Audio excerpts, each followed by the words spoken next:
Sir ক'লৈ গৈছিলা? বাহিৰতে আছিলোঁ উস্তাদিবোৰ শুনি শুনি আৰু কাণেই বিষালে কিহৰ উস্তাদি? কোনে মাৰিলানো?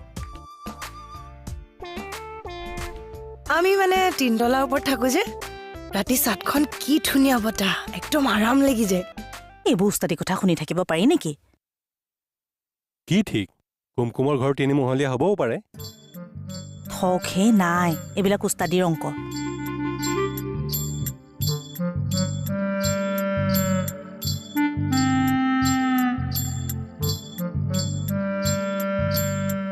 ইমান উস্তাদি মৰা মানুহ থাকেনে